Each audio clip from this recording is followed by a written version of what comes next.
Hi everybody, it's Chloe, and for my vlog reading, I am going to be doing Liz Armstrong's An Argument for Being a Poser. She is a graduate of the University of Missouri. She is a writer and editor.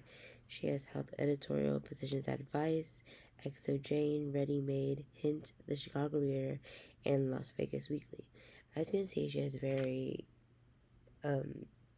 much experience in writing and editing, and she knows how that industry goes, and it says this a lot in the beginning of before the passage. The author starts off the passage with a question that everybody in their early teens asks themselves: which alternative subgender do I belong to? They address this question as a foundation or basis for who and how a person identifies themselves in the future. This subgender should be looked at as a refuge or an escape from the hardships in your young life.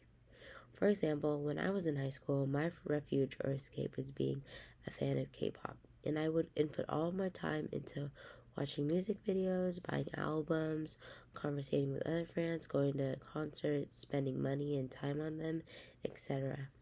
It was something that was significant to my growth from a young teenager to a young woman.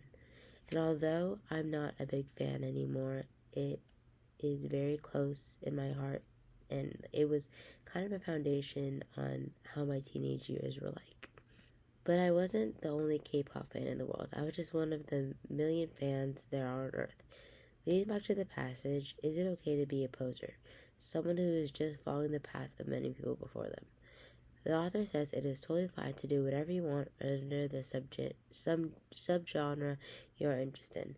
Many teenagers are held under pressure from high school and high expectations and grades where they need a break sometimes. Many teenagers find something they are interested in and view it as a way out or freedom.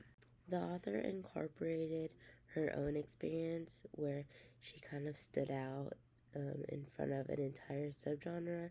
I feel like including that experience to the readers really showcases a connection between the author and the audience, and it just shows that their author is more relatable and that they understand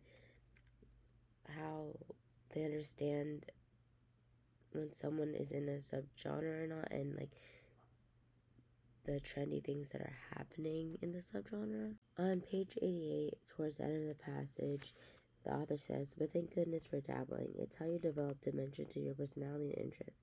You get smart and possibly eccentric from experience. Your fantasies become richer, your dreams engorge with possibility.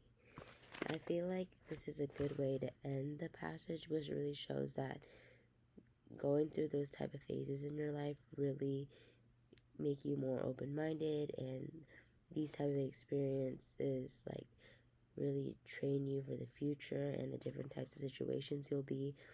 So when the author ends it like that, it just showcases this phase or subgenre note on a more